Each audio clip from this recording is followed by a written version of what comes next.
Aloha, friends. Welcome back. Thank you for being with us in this first season of the Horizon story. We're on episode number 7, and if you want to use the baseball and other sports analogies, which Nan would have us do, this is the cleanup episode.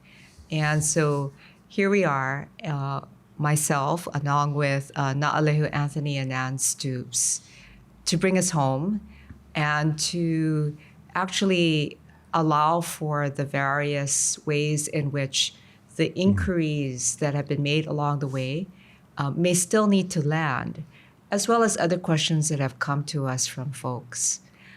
So, you folks ready to do this? Yep. Yep. Nan. Yep. Baseball question? Baseball question. Baseball question? Okay. Do you want to assign positions to Naʻalehu and myself?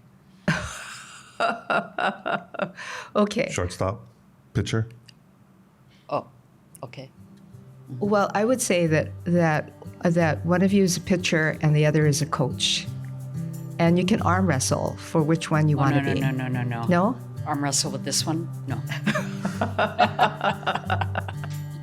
All right. Just remember, I'm always a catcher. Okay, always the catcher. Okay.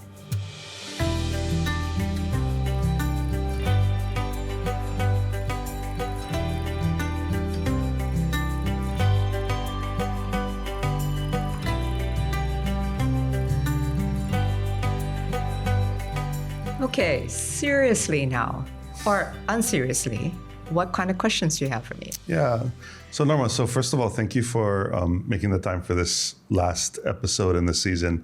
I think it's really important for us to be able to curate some of the questions that have come up in the discussions offset, as well as like some of the things that have come in from folks in the different offerings that have come back as comments. And so we have a handful here that we wanted to start with, and then to really get the conversation moving. But maybe I can start, and then you can go. Yep.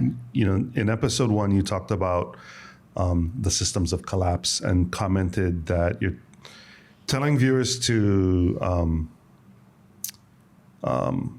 look at how anxiety plays into the way at which we respond to this part of collapse. And one of the things that we were wondering about is, and the viewers were asking, is like, how do we prepare for this collapse that is occurring? What are the tools that we might have access to be able to better prepare?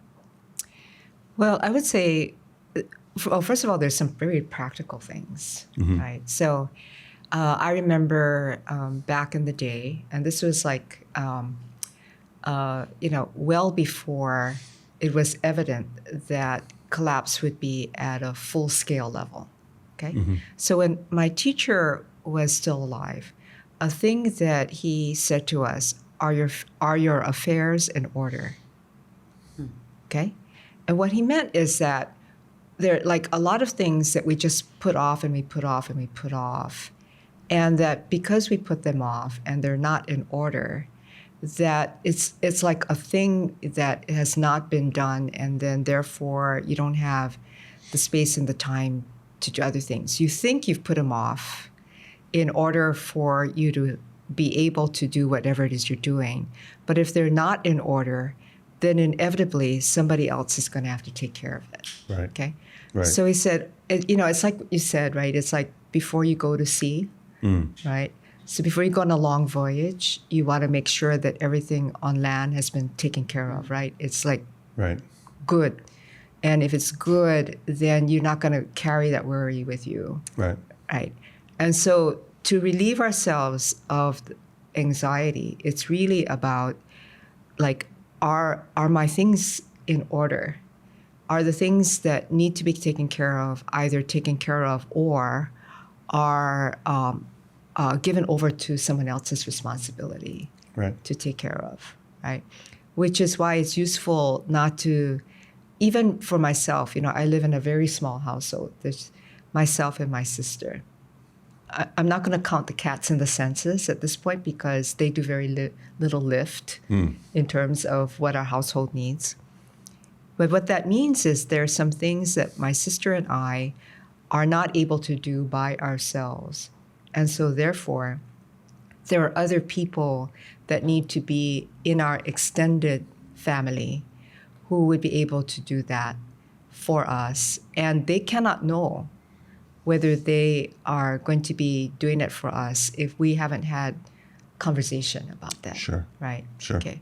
So it is about like putting together the relationships that you have so that you are a unit of people who can be in this moment where it may not be possible for you to carry on by yourself, especially if the systems are collapsing. I mean, just to follow up on that, I think there's like that common theme. We use different words for it, but really what you're talking about is community, is going back to community. Yes, that's what I'm talking about. Yeah. And that and to use that in a working sense rather than a geographic or identity sense. Right. So the grouping of people that are in your community might not be your neighbors, might be a little further out, but That's right. the relationship that you build with them allows you to be able to count on them. Could I ask a question related to this, I think, that is focused on young people and children? And, the anxiety thing is real. The mental health struggles are real. Depression, rising suicide rates, those things are true. And so for kids, for our kids, how do we help them, get their affairs in order, keep their affairs in order, and figure out what community means in a time when I think for many kids, their communities are online communities. And so the isolation, it just feeds, right, the anxiety. It is the isolation, right? And so it's that part of re-socializing, okay, is something that even if it's awkward at the beginning, it's really necessary. And so for some people, like that might really be about having no ties to it, but just being in reacquainting yourself to be in relationship to strangers, right? And that might actually be easier than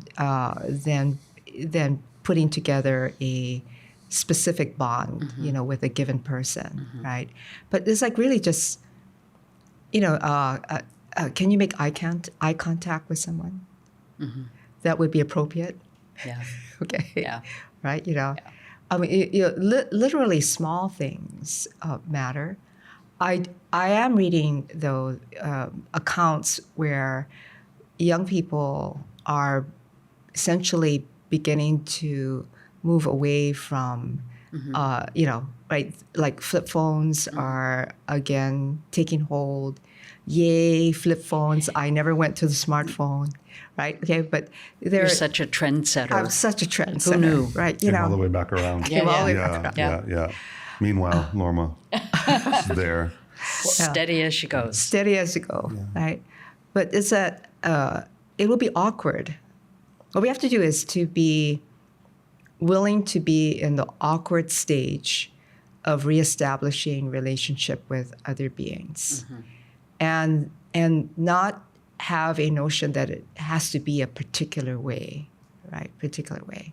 I think there's there's a important piece of the puzzle here that is right in between what you asked about in terms of like online communities and how kids socialize with each other using, right, these different tools, right? There's like all of these unintended consequences that interact with the advent of each new technology, right? Whether it's the car that took the place of the horse and buggy, or the smartphone that took place of the flip phone.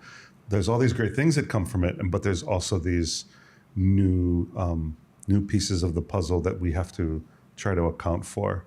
And I think part of what I hear you saying, Norma, is this idea that the communities that help hold us together in these different, maybe they're rudimentary, like at their basic level, like, we saw this in COVID, people feeding each other. Mm-hmm. We see this in these different examples now when, the parts of the government aren't funded and people are going out and feeding each other. Again, they're taking care of one another because that is something that was very innate in like the earlier versions of community. And now we use community in these different ways, and we can be an online community.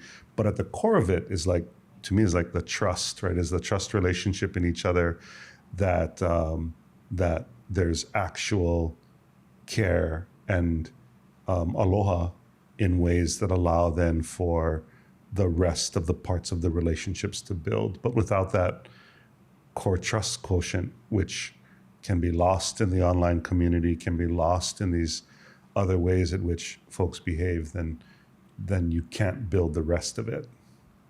Well, doing things together is also a way, right? So you can be on an online community. The question is, together, what are you going to do something? Yeah. Right? Are you going to meet up and do something, right? In the community, somebody has an idea, and you put it. It's like one of the ways in a sort of a bizarrely hopeful way.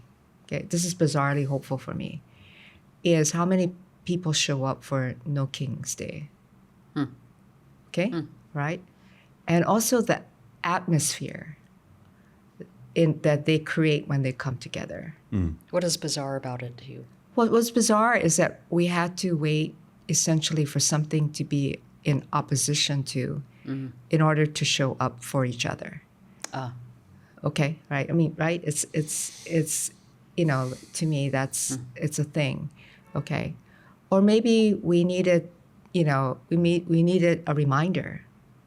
Okay, that we need a reminder that the antidote of division, okay, and separation, right, which is a part of the strategy, okay, of people who want to remain in power at all costs, okay, is to divide people and to erase their importance, right?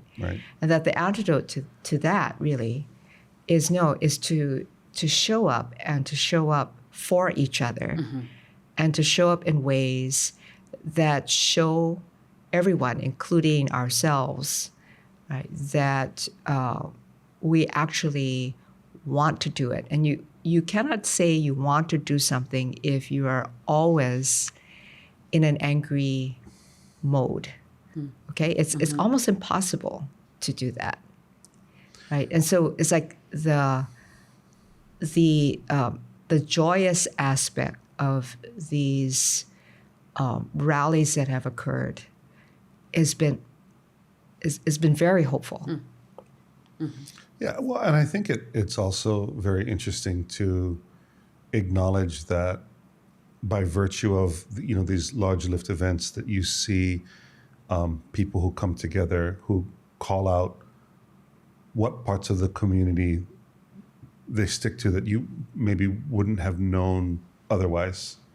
And so you see new groups coalescing together who find out like actually we have more in common than we thought because of this event or this conversation sparked by this event.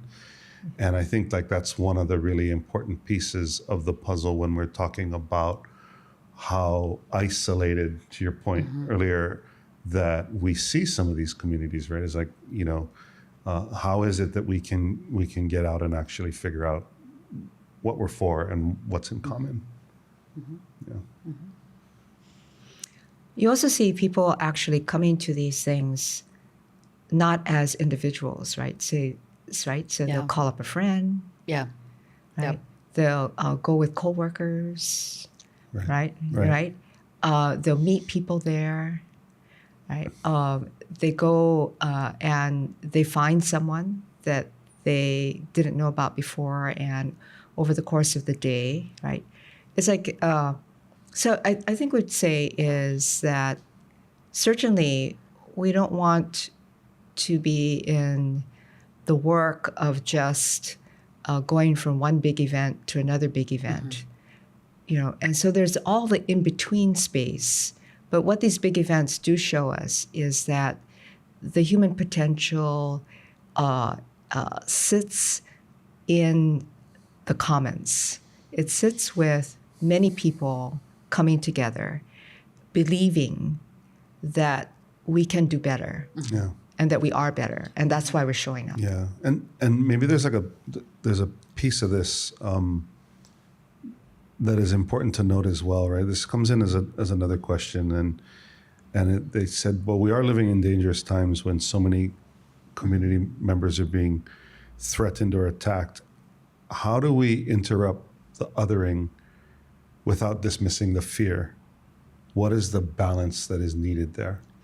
Well, it's about breaking the isolation, right? So in other words, you can reduce the fear by having people not be isolated, okay? And if they're not isolated, then there's less chance of like an othering going on, okay?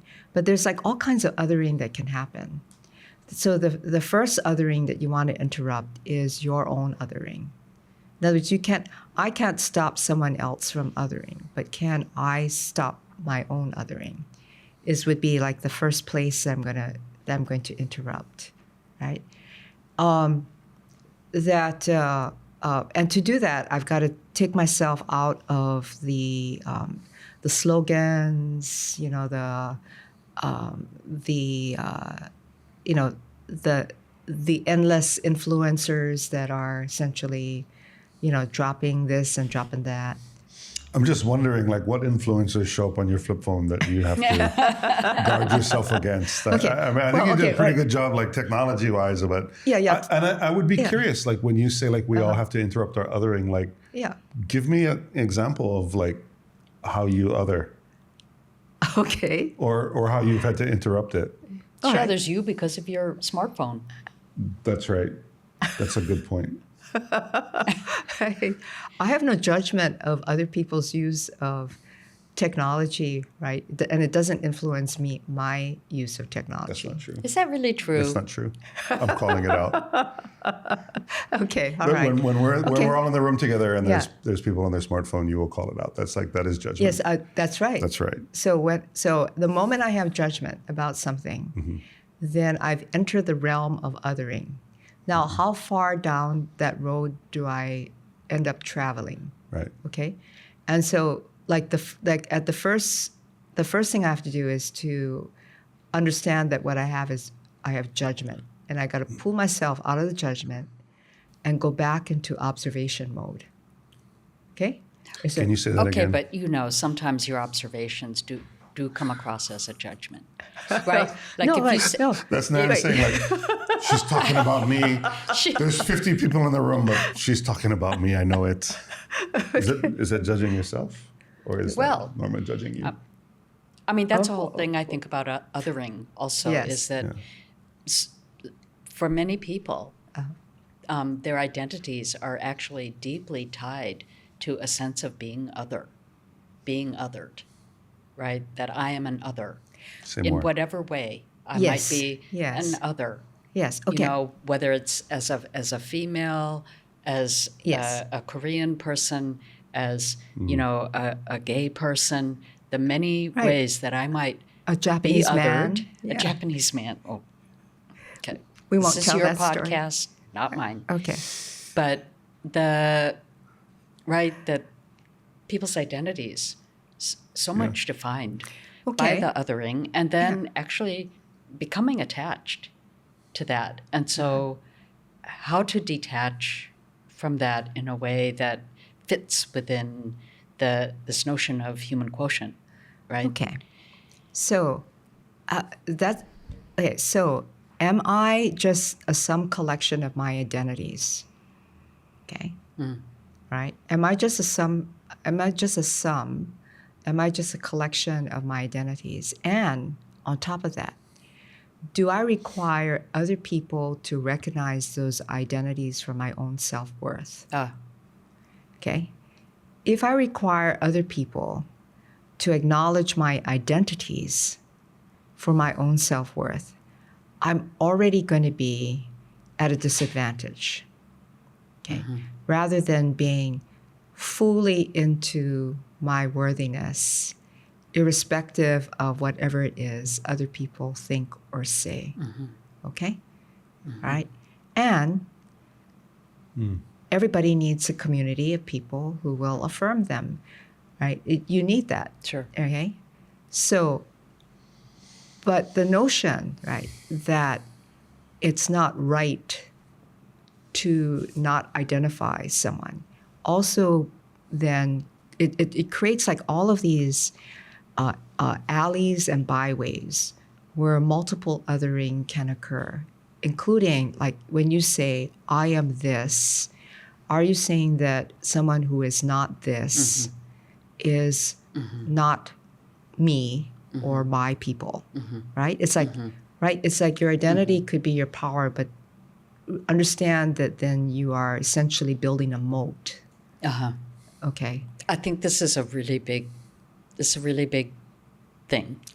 It right? is a big because the ways that othering, it, like you said, disadvantages or advantages, and how it is we see that working. It's. I mean, we're deep in it now in this point in time.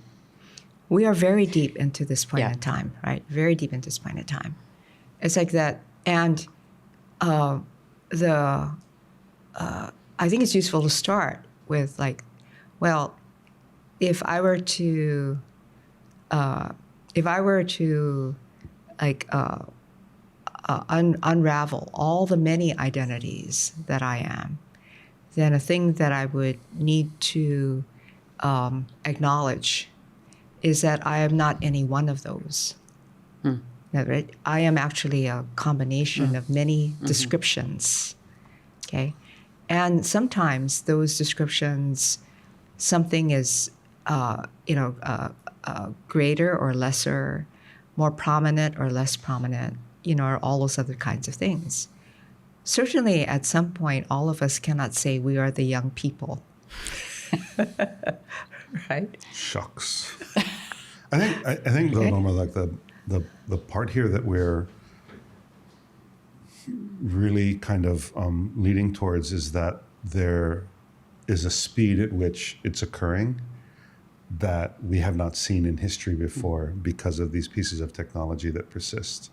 And so sure, there has been othering from the beginning of time, and the ways in which we categorize the different people in different ways. But the othering as a weapon, I think, is the part that is so scary, and the speed at which it moves, right? And that what is the antidote to othering? Is it community? Is it like a flip phone? What are those things that we need to do in order to slow down that pace? Because right now it's like the metaphor you used earlier. It's the wildfire that is the destruction, the weapon of mass destruction, right? I think the irony of critical moments, okay, is that whether it is the natural disaster or the human-made disaster, right? At some point and at multiple points, many, many, many people understand, irrespective of how it is we may have voted, what our identities are, what our politics are, all of that, right? We are essentially all going to be at effect of this larger phenomena, whether that larger phenomena is a natural disaster or a human-made one. Right. Okay, and so then we're thrust into like our common survival. Okay, and here what I'm suggesting, what we're talking about is when we are thrust into our common survival, could we actually even go farther than that and say, why not be thrust into our common thriving? And if we move towards thriving, we will indeed survive. Right. That's the whole point. So can I ask a favor? Sure. Since this is the last episode, can I throw us to break and then we'll come back and we'll talk about thriving? You get to call it. Okay. You're the executive producer. All right. Thank you. So we'll be right back after this short break. Thank you.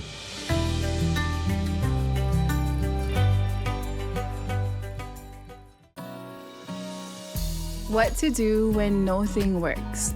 With wise and witty prose, Zen master and indigenous strategist Norma Wong reflects on this question and more in her acclaimed first book, When No Thing Works. Norma weaves poetry, storytelling, and meditation, inviting us to imagine a horizon of possibility beyond crisis. Hard copy and audiobook available now. Shop bookshop.com and support your local bookstore.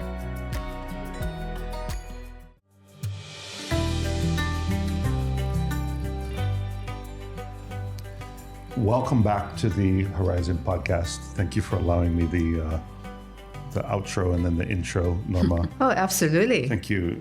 I did want to just follow up on what we were talking about right before the break, and there was this comment you had made that this is there's this concept of like more than just surviving. Really, like what does thriving look like? And during the break, we were talking a little bit about different communities in Hawaii that do thrive, and especially when you can see it, especially when there are times of need. And we were talking a little bit about what happened after the Lahaina fires in 2023 and the kind of response that we got, not just from surrounding communities in Maui, but the whole state. And really, I think there were folks from around the country and the world that responded in kind to that wildfire. And I'm curious to hear you talk a little bit about how that surviving and thriving concept fits into Hawaii, and whether or not all of those ways in which we view it here are the same or different than in other places, and why. I think we have different standards.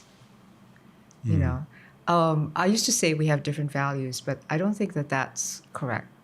I think that we have different standards. So what something means elsewhere, we would say, well, that's not enough. Okay? Let me just give you like a mundane example. So not a wildfire example or a COVID example. Sure. But let's take a wedding reception. Okay? In Hawaii, if you have a wedding reception and you just have stand-up tables and some pupus, okay, and like one kind of beer, one kind of wine, Right. and some soft drinks or something like that, it would be pretty shameful, Okay. right? Okay. Okay, right? All right. Okay. And be shameful because we have a standard of what it means to be in relationship to people that we are our family or friends with, or we have a sense of a thing that I think is mistakenly called hospitality. Okay? Okay. Okay? So we mistakenly call it hospitality. But what it means essentially is if I'm really going to like feed someone, and that's what we think of all things. So it could be like fixing the car, it could be Right. anything, right? But we think of it as that is a thing that we're doing, that we are actually providing food to someone, that food needs to be ono. It needs to be Yeah. delicious and all that, right? Yeah. Okay? Yeah. So it's like in the training that I did from my early 20s at the Zen temple at the back of Kali'i Valley. Okay, there's that part where my teacher, right, he was teaching us how to make the food for the training. Sure. Right, there's certain things you can use, certain things you can't use, certain ways you prepare, certain ways that are appropriate for X, Y, and Z. Right. There's a discipline around everything, right? You work hard at it. But if it's not delicious, when you bring it out, even if it's very simple, meaning that's, it's like our sense of how to feed someone is not about being fancy, right? It is about like a care that you would have. Right. You can taste it. You can taste the it. care. You can taste the Yeah. care, right? Okay. Yeah. When the service station, you took my car to the service station and then they didn't charge me, right? Okay. And I said, oh, no, you worked at it and you fixed it. And they says, we got you, Auntie. Right. Right? Right. What this basically saying is they have a relationship to me, right? I have a relationship to them. They could do this small thing, which would be a big thing for me, but a small thing for them, right? So then if there is like a disaster, okay, Right. we're building on something already that we would do just as a matter of course, right? As a matter of course, if somebody comes to your house, no matter what time of day, what's the first thing you ask? Did you eat? Did you eat? That's right. Right? Or you don't ask and you feed them whether or not they ate. Whether or not they ate, right? Right? Okay, right. If you go to somebody's house, what do? You bring food. You bring something, right? Yeah. You bring something. Yeah. Okay? We used to make this joke. This is like, only within my family, so don't tell anybody. Okay. Okay. Okay. So we used to have this We're on joke. set now. Okay. Okay. But you were not going to, everybody is under a cone of silence. Okay. All right. Which means don't tell my family. Okay. But we had this joke in our family that during the full moon festival, the Chinese full moon festival, the same 3 oranges would make its way around to everybody's house. That's how you got to do them. That's right, right? That's right. Because you don't want to waste. That's the original regifting. That's the original regifting, right? Yes. Original regifting, Yes. right?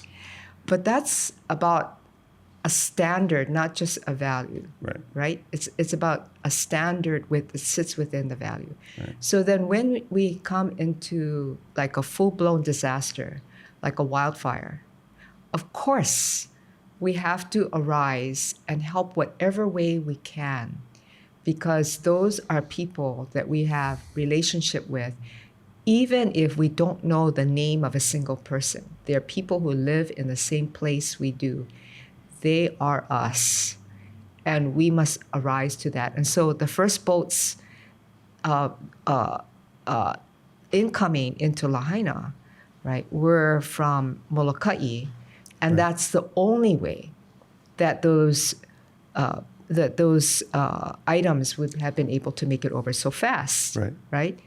And they would have been taken out of people's closets and their freezers and off the line, and they would bring it over, and they bring it over as quickly as they could, right? Okay, and we would do that because we're kin.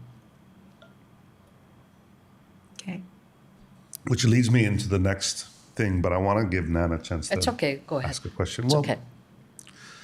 I think one of the challenges that persist is like the English words that we're using don't have enough meaning to actually carry the weight of what we're talking about, right? And you had started with, this idea of visitors and how do we, engage visitors. And really in Hawaiian, the word ho'okipa has so much more depth to how you engage people in this idea of coming to visit. My father is from small islands, and there's this story he tells about going to visit people, and they're saying like the visitor is like the rare gift that should be treasured, and maybe not everybody sees it that way, but certainly that's the way in which you hold visitors. And I think the word you just used just now, this idea of kin or kinship, I think like the Hawaiian word of that relationship that persists, the pilina, the pili, the being in relationship is so much stronger than like, oh, that's my friend, or we have a good relationship. We're pili, there's a pilina there that fits, that is more accurate in Hawaiian than what the English equivalent would be, right? Yes, so most culturally intact languages, right, have words that outstrip, Right. right? And, and then the question actually is, if those are not your languages, then how do you hold these particular values and concepts and standards? Correct. Right. And so, among other things, we have to have a longer stories that people can find themselves in. It's a pretty long story. We're 9 minutes in already on Yes, this last I know. piece here. But What can I say? Yeah, I mean, maybe, and Nan, maybe that's like the jumping off point for, I know that you had some query as well about what was discussed in the last couple of episodes that I think are important to bring into this conversation as we play cleanup batter.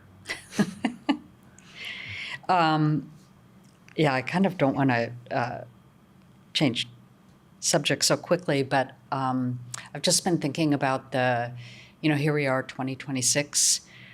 The seasons of the Horizon story will be playing out simultaneous to an election process in the U.S. And I just wonder what you think about, like, if and where do electoral politics fit into the big leaps equals strategy to the power of the human quotient? Because so many people on all sides of the issues will be putting a lot of energy into the midterms. And what about that? So when we look at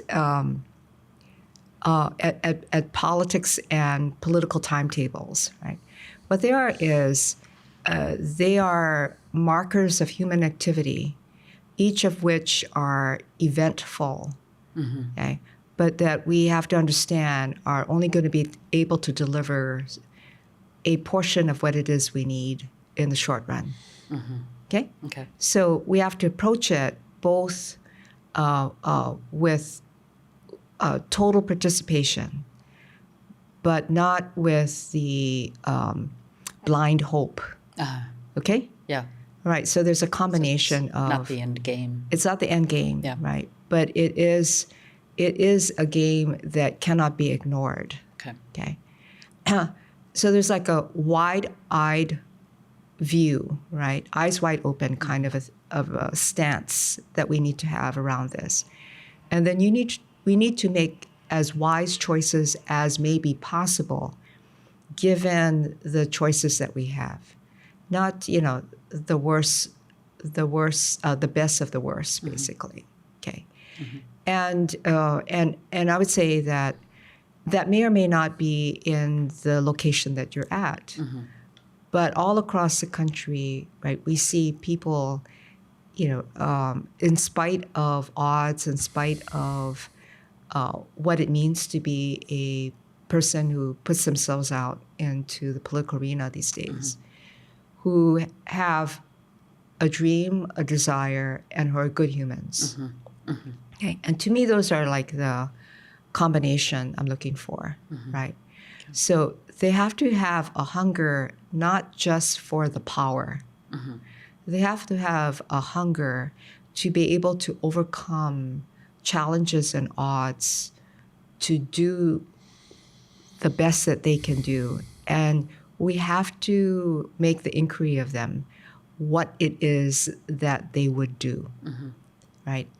And they have to be challenged to be as specific about that as possible, because they're not going to have a long apprenticeship in this, right? It's going to be every person counts from day one, and they need to hit the ground running. And so therefore, they need to have like both humility about what they continue to learn, but also be ready, right, to be the person who makes those deep inquiries and makes those choices. Okay.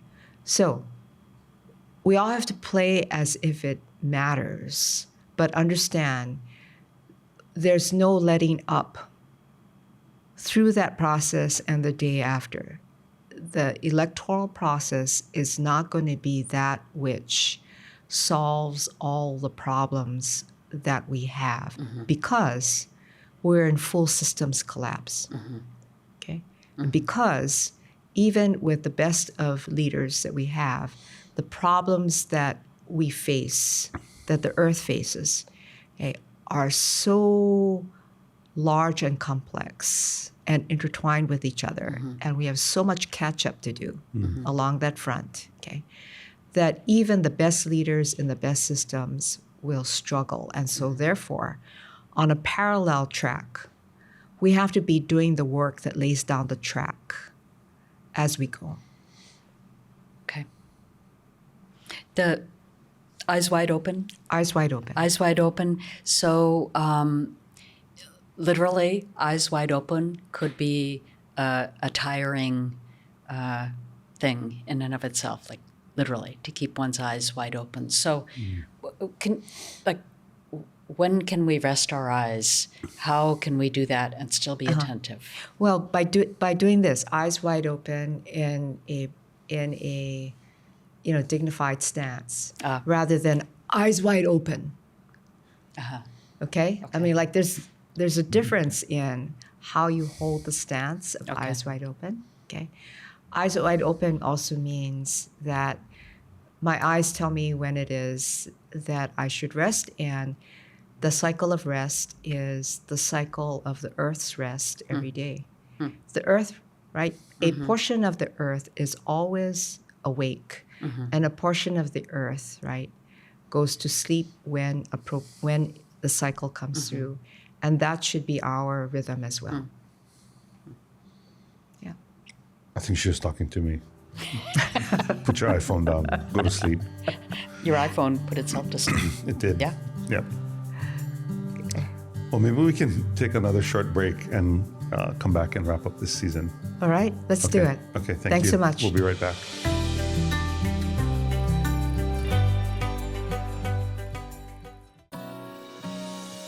What to do when no thing works. With wise and witty prose, Zen master and indigenous strategist Norma Wong reflects on this question and more in her acclaimed first book, When No Thing Works. Norma weaves poetry, storytelling, and meditation, inviting us to imagine a horizon of possibility beyond crisis. Hard copy and audiobook available now. Shop bookshop.com and support your local bookstore.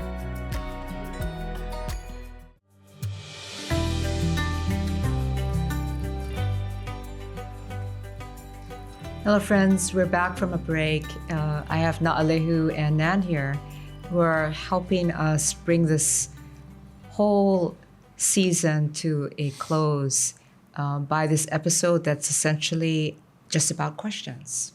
So, do you have a question, Nan? I do.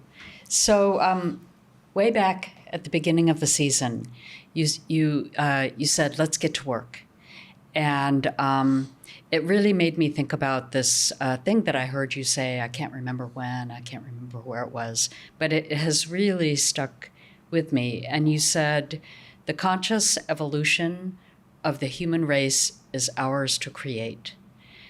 And so I feel like that's our work. And so what would you say are like the first 2 or 3 steps? Well, first we have to be conscious.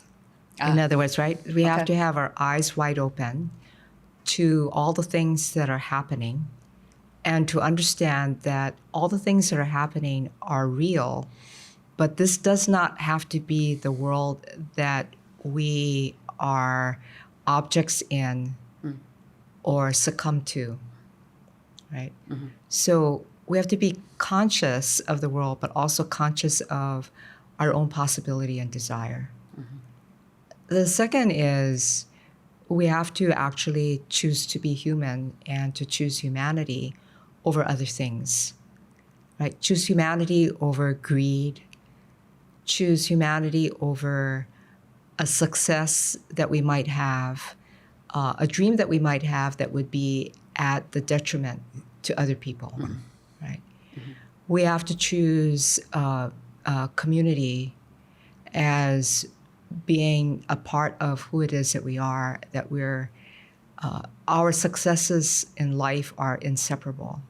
Okay, and we just have to choose towards more caring rather than less caring. I think those are really key elements. So we have to choose humanity. Or the race will only be one of running, rather than when we say the human race as being the species who we are, right?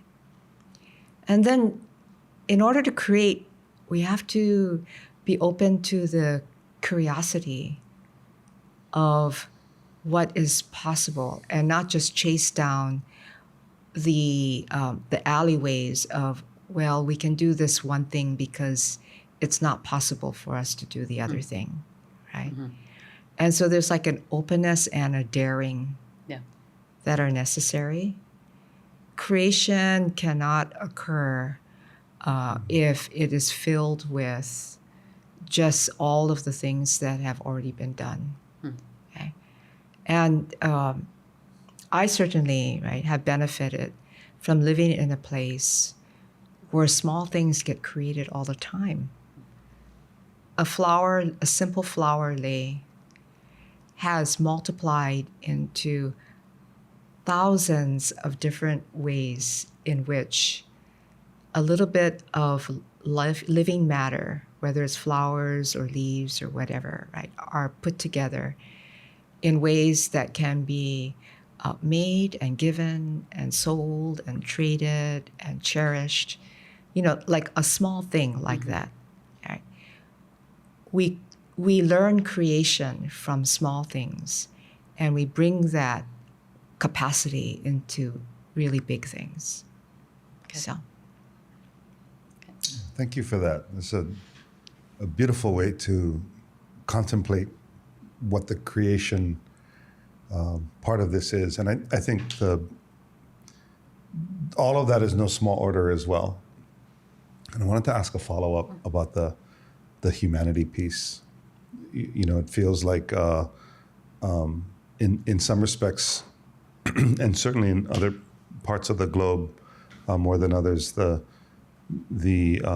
other evolution, the revolution, is either right on the brink or is actively occurring. And it feels like the humanity piece of this is in constant, some places certainly constant threat, but also there's a constant balancing act that has to occur in keeping our humanity while trying to push towards something new. And I'm wondering if you can comment on that balancing act. It's like keeping our humanity in places like Wisconsin, in places where there's like a real test of our humanity, but also a test of like, what are we evolving towards? So I believe actually a reason why Minneapolis was so successful is because in fighting back, that the people of Minneapolis chose to take a stand by caring for each other, right? So it's like not in a binary around each other. They chose that the way that they would be able to push back and win would be that they would defiantly not be divided, that they would defiantly feed each other, right? There's a real lesson there. It's a real lesson. Yeah. It's a real lesson, right? Yeah. Okay. It's like ways in which we put them at polar opposites of other things, and it's like in war, right? The decision that you make, right, is about starting the war is easier than how to end the war. As we're learning. As we are learning. Yeah. And part of how it is that you end a war is you have to choose, right, the right reasons for ending. And whenever you choose the transactional reasons, okay, the war never ends. You could call it the end of the war, but it doesn't end. It will come back, and it'll come back, and it'll come back, and it'll come back, right? Yeah. So which is like, peace is something that has to be worked at, right? It's not an absence of warfare. Is peace possible? Yes. Okay? Okay. Right now, only in small moments, but understanding like what that is will help us to cultivate it.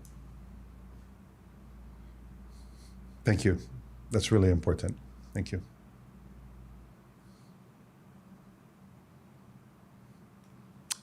Friends, does it feel like we have what we need? For now. We've started. Yeah. We started. We've started to get Yeah. there. Yeah, it feels consequential, right? That we would begin by talking about Eyes Wide Open in episode 1. And we would end with that and essentially say, eyes wide open with hearts fully open, nothing guarded, and therefore everything invincible, right? To be able to be invincible would require us actually to choose humanity rather than just to, choose our safety, right? But I'm sure we'll get into those kinds of things later on. Friends, thank you so very much for joining us. We come to this close, which we know is an artificial one, which is to say that it's just about it being a time to set down this part of the conversation, this part of the story. We hope that you will come and join us again, and also send us your questions and your reflections. Tell us how you're doing these days, where you are, what's important to you. And you can do that by going to hello@thehorizonstory.com. Mahalo nui, much aloha. Thank you so much for being with us. We'll see you again.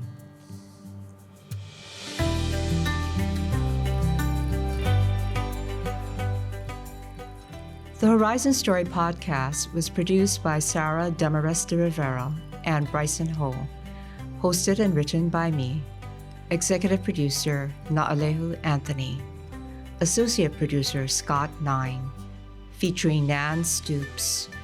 For Collective Acceleration, Kelly Miller. For OEV TV, Ken Sato, Wesley Kealoha, Courtney Leong, Jeff Lee, and Ivy Lagadlagad. For Pa'akai Communications, Jamila Silver, Diana Han, Pearl Tele, and Christine Matsuda. Hair and Makeup by Chris Jose. Mahalo to the place of my birth, ancestors, teachers, collaborators, and friends, Rosie Abrium for the support, and Taj James for the encouragement. The Horizon Story is brought to you by OEV TV.